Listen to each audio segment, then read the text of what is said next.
Hi friends, welcome to Ritika Sri vlogs. ఇప్పుడు నేను మీకు మా ఏరియాలో ఉన్న అందరి వినాయకుల విగ్రహాలని పరిచయం చేసేస్తా. ఏరియాలో ఉన్న అందరి వినాయకులు అని చెప్పి మా ఇంట్లో ఉన్న వినాయకుని చూపిస్తున్నాను అనుకోకండి.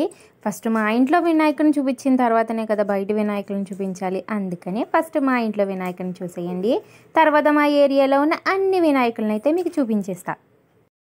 ఇప్పుడు నేను మీకు చూపిస్తున్న వీడియో వచ్చేసి పూజ అయిపోయిన మర్నాడు వీడియో. మా వినాయకుడి విగ్రహాన్ని పీఠం నుండి కదిపెట్టే ముందు తీసిన వీడియో. మేము పూజించే వినాయకుడిని చూపించి వినాయకుడికి పైన మందిరంలో ఉన్న దేవుళ్ళని చూపించకపోతే ఎలా చెప్పండి.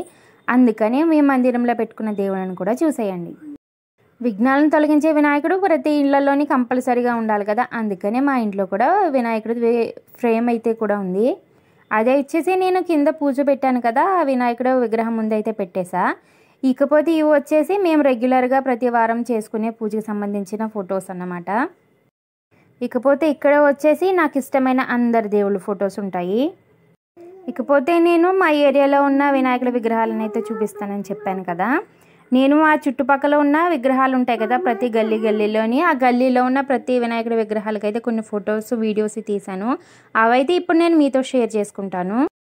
ఇప్పుడు నేను చూపిస్తున్నది వచ్చేసి మా గల్లీలో వినాయకుడు. నేను ఎవ్రీ టైం వీడియో షేర్ చేస్తూనే ఉన్నాను కదా, ఆ వినాయకుడు అన్నమాట. ఇకపోతే ఇది వచ్చేసి మా పక్క గల్లీలో ఉన్న వినాయకుడు విగ్రహం. ఇక్కడ ఉన్న వినాయకుడు వచ్చేసి చాలా రాయల్గా అయితే కనిపించారు. ఇకపోతే నేను నెక్స్ట్ చూపించబోయేది వచ్చేసి మా కమిటీ హాల్లో ఉన్న వినాయకుడి విగ్రహం అన్నమాట. ఈ విగ్రహం కూడా నాకు చాలా బాగా నచ్చింది. ఇక్కడ పూజ వచ్చేసి మా గుళ్ళో ఉన్న పంతులు గారే చేస్తున్నారు. ఇకపోతే నేను నెక్స్ట్ చూపించబోయేది వచ్చేసి కమిటీ హాల్ పక్కన గల్లీలో పెట్టిన వినాయకుడి విగ్రహం అన్నమాట. ఇక్కడ కూడా పిల్లలు చాలా సింపుల్గా పెట్టుకుని పూజించుకుంటున్నారు. ఇకపోతే ఇది వచ్చేసి మా పిల్లల ట్యూషన్ మ్యామ్ వాళ్ళ ఇంట్లో ఉన్న వినాయకుడి విగ్రహం. ఇది చాలా చిన్న విగ్రహం, భలే క్యూట్గా అనిపించింది నాకైతే. ఇకపోతే నేను నెక్స్ట్ చూపించబోయే విగ్రహం వచ్చేసి మా గుళ్ళో ఉన్న వినాయకుడి విగ్రహం. ఇది కూడా చాలా బాగా అనిపించింది నాకైతే.